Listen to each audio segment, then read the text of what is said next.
விவசாய பெருமக்கள் அனைவருக்கும் வணக்கம். மிளகாயில் வரக்கூடிய வேரழுகல் நோயை எவ்வாறு கட்டுப்படுத்துவது அப்படின்றத பற்றி பார்க்கலாம். மிளகாய் செடியில் பார்த்திங்கன்னா, மிளகாய் செடின்றது பொதுவாக நல்ல லாபம் தரக்கூடிய ஒரு பயிர். மிளகாய் என்பது பார்த்திங்கன்னா எப்போவுமே சமையலுக்கு கண்டிப்பாக தேவையான ஒரு பொருள்.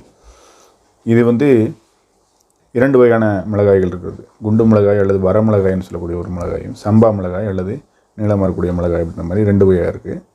இதில் குண்டு மிளகாய் எப்போவுமே அதிகமான காரமும் அதிகமான விலையும் போகக்கூடியது.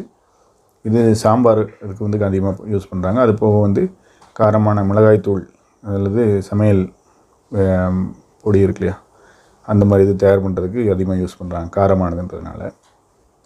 இந்த சம்பா மிளகாய் அப்படின்னு சொல்லக்கூடிய நீளமான மிளகாயும் சமையலுக்கும் யூஸ் பண்ணுவாங்க. அதுவும் மிளகாய் பொடி தயாரிக்கிறதுக்கு, சாம்பார் பொடி தயாரிக்கிறதுக்கெலாம் யூஸ் பண்ணுவாங்க, காரத்துக்காக பயன்படுத்துறது. இது மிளகாய் பார்த்திங்கன்னா நல்ல லாபம் தரக்கூடிய, அதிக மகசூல் தரக்கூடிய ஒரு பயிர். ஒரு 10-20 சென்ட் அளவு அல்லது 1/4 ஏக்கர் அளவு போட்டால் கூட லட்சக்கணக்கில் சம்பாதிக்க முடியக்கூடிய வாய்ப்புகள் இருக்கும், விலை நன்றாக இருக்கக்கூடிய பட்சத்தில்.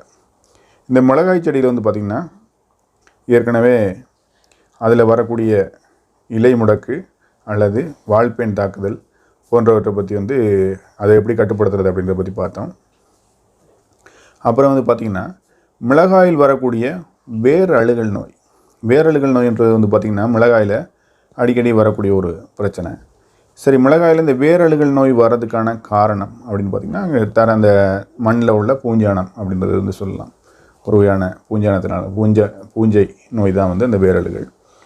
பொதுவாக மிளகாய்க்கு தண்ணீர் பாய்ச்சும்போது, அதாவது நீர் பாய்ச்சும்போது, இரிகேஷன் பண்ணும்போது முக்கியமாக கவனிக்க வேண்டியது, தொடர்ச்சியாக ஈரம் இருக்குமாறு நம்ம தண்ணி பாய்ச்சக்கூடாது.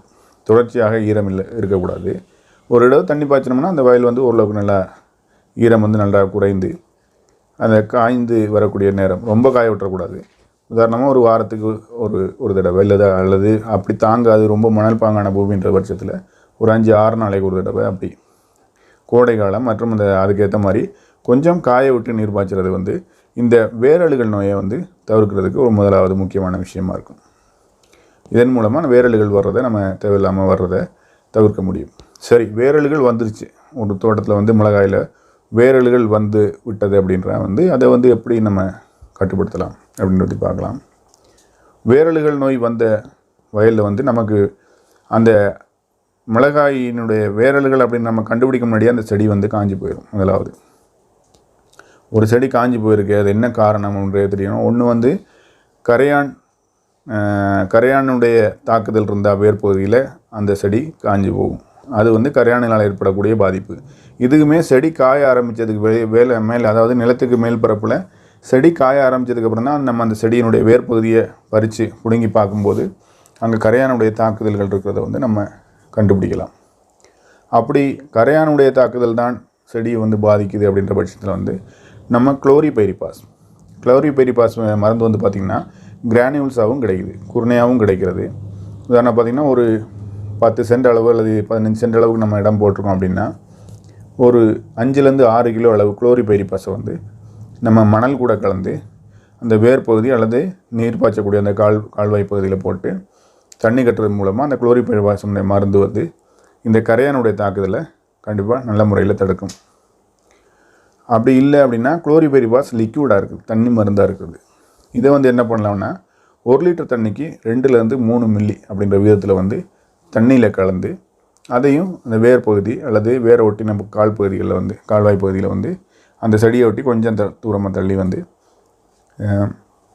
செடியினுடைய தூர்பகுதின்னு சொல்லுவோம் இல்லையா, அதுலேருந்து கொஞ்சம் அப்படியே வர்றது மாதிரியாக போட்டு தண்ணியை ஊற்றிட்டு கூட நம்ம தண்ணி கட்டி இந்த கரையானை கட்டுப்படுத்தலாம். அது மாதிரி வேறு அழுகல் வந்திருக்கனால நம்ம இதை மாதிரி செடி காயுது, எங்கேயோ ஒரு செடி காயுது, வேறு எந்த பிரச்சனையும் இல்லை அப்படின்ற பட்சத்தில் அந்த செடியை நம்ம பிடுங்கி பார்க்கும்போது அந்த வேர் பகுதி புதிய வேர்கள் இன்றி காணப்படும். அது மாதிரி வேர்கள் எதுவுமே ஆக்டிவ் இல்லாமல் கருப்பாக மாறி அல்லது பழுப்பு நிறமாக, கரும்பழுப்பு நிறமாக மாறி இருக்கும் அல்லது கருப்பு நிறமாக இருக்கும். அந்த வேர்கள் எதுவுமே ஆக்டிவாக இல்லை, புதிதான வேர்கள் எதுவுமே காணப்படலை, இல்லைனா வேர்கள் வெள்ளை நிறமாகவோ அல்லது லைட் மஞ்சள் நிறமாக அல்லது மஞ்சள் நிறமாகவோ இல்லாமல் இருக்குது, எல்லாமே கருப்படித்தது மாதிரி இருக்குது அப்படின்னாலுமோ அந்த வேர்கள் டீகே ஆன மாதிரி, அதாவது மக்குன மாதிரி தெரியும். அந்த மாதிரி இருக்கக்கூடிய பட்சத்தில் இது வேரழுகல் நோய் அப்படின்றத வந்து நம்ம முதல்ல தெரிஞ்சு கொள்ளலாம். சரி, இந்த வேரழுகல் நோயை நம்ம இப்போ எவ்வாறு கட்டுப்படுத்தலாம் அப்படின்னு பார்த்தீங்கன்னா, முதலாவது வந்து காப்பர் ஆக்சி குளோரைடு. காப்பர் ஆக்சி குளோரைடு அப்படின்ற மருந்தை வந்து நம்ம ஒரு ஏக்கருக்கு, அதாவது ஒரு ஏக்கருக்குன்னா அப்படி ஒரு 20 சென்ட்டுக்கு ஒரு 1/2 கிலோலேருந்து 1/2 கிலோ அளவு அல்லது 3/4 கிலோ அளவு எடுத்துக்கிட்டு அதை மணலில் கலந்து போடலாம். ஒரு 20 சென்ட் அளவுக்கு ஒரு 1/2 கிலோவிலேருந்து 3/4 கிலோ அளவு காப்பர் ஆக்சி குளோரைடு எடுத்து அது மணலில் கலந்து தூர் பகுதியில் போட்டு தண்ணி கட்டுறதன் மூலமாக நம்ம இதை கட்டுப்படலாம். அப்படி காப்பர் ஆக்சி குளோரைடு போடும்போது நம்ம அது கூடயே குளோரிபைரிபாஸும் கொஞ்சம் சேர்த்து போடுறது நல்லாயிருக்கும். நான் வேறு எதுவும் தேவையில்லாத பூச்சிகள் அல்லது வீவில்ஸ்ன்னு சொல்லுவோம் இல்லையா, வண்டுகள், அந்த மாதிரி ஏதாவது வேர்ப்பகுதிகளில் தாக்குதல் இருந்தால் கூட இந்த காலர் ரீஜன்னு சொல்லுவோம். அதாவது ஒரு செடி வந்து மிளகாய் செடியாக இருக்கட்டும், அந்த செடி வந்து வேருக்கும் வெளிப்பகுதிக்கும் நடுப்பகுதி, அந்த பூமியிலேருந்து அந்த செடி வெளியே தெரியக்கூடிய பகுதியை காலர் ரீஜன் சொல்லுவோம். அந்த மாதிரி இடத்துல அல்லது தண்டில் வந்து வீவில்ஸ்ன்னு சொல்லக்கூடிய அந்த சில பூச்சிகள்லாம் வந்து ஓட்டை போட்டு அதுவும் மிளகாய் செடிகளை பாதிப்பு ஏற்படுத்தும். அந்த மாதிரி இருக்கக்கூடிய பட்சத்தில் நம்ம இந்த குளோரிபெரிபாஸையும் சேர்த்து போடுறது அந்த மாதிரி பூச்சிகளை வந்து கட்டுப்படுத்தும்.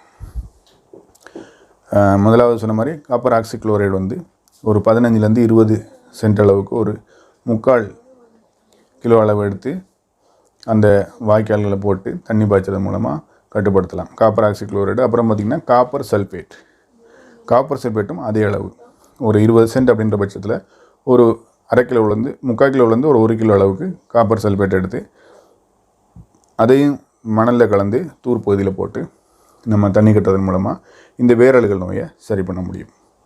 அது மாதிரி பார்த்திங்கன்னா copper sulphate plus mango sub combination அப்படின்ற மாதிரியும் இருக்குது.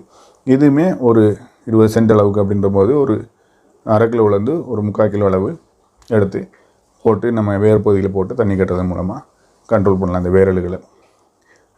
காப்பர் ஆக்சி குளோரைடு பார்த்தோம், அப்புறம் காப்பர் சல்ஃபேட் பார்த்துட்டோம்.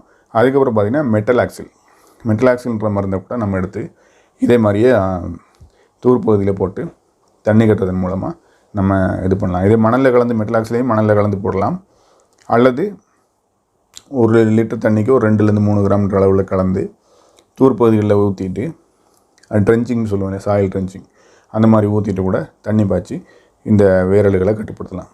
இந்த மாதிரி இந்த 3 மருந்து கூடையும் நம்ம குளோரிபெரிபாஸ் ஏதாவது ஒன்று சேர்த்து போகிறது மூலமாக தேவையில்லாத பூச்சி தாக்குதல்களையும் நம்ம தவிர்க்கலாம். அது மாதிரி மிளகாயில் வரக்கூடிய வேரழுகல் நோயை எவ்வாறு கட்டுப்படுத்துவது அப்படின்றத பற்றி இந்த வீடியோவில் பார்த்தோம். முதலாவது, தண்ணியை வந்து அதிகப்படியாக தொடர்ச்சியாக ஈரமாக இருக்குமா அது பாய்ச்சாமல் கொஞ்சம் அந்த வயல் பகுதி லேசாக காய விட்டு அப்புறம் தண்ணி கட்டுறது முதலாவது முறை. ரெண்டாவது வந்து என்ன, காப்பர் ஆக்சி குளோரைடை போடுறது. அடுத்தது வந்து காப்பர் சல்ஃபேட்டு, அதுக்கப்புறம் மெட்டலாக்சில். இந்த 4 முறை வந்து நம்ம இதில் பார்த்துருக்கோம். மேலும் விவசாயம் சார்ந்த வேறு எதுவும் தகவல்கள் உங்களுக்கு தேவைப்பட்டாலும் அல்லது இந்த வீடியோ சம்மந்தமான சந்தேகங்கள் இருந்தாலும் கண்டிப்பாக கமெண்ட் செக்ஷனில் பதிவு செய்யுங்க. மீண்டும் அடுத்தடுத்து வரக்கூடிய வீடியோக்களில் நம்ம அந்த நீங்கள் கேட்கக்கூடிய கேள்விகள் அல்லது உங்களுக்கு ஏற்படக்கூடிய விவசாயம் சார்ந்த சந்தேகங்களை அடுத்தடுத்த வீடியோக்களில் நம்ம தெளிவாக பார்க்கலாம். மீண்டும் ஒரு புதிய வீடியோவுடன் உங்களை சந்திக்கும் வரை உங்களிடமிருந்து விடைபெறுவது உங்கள் நண்பன் ஷியாம். நன்றி, வணக்கம்.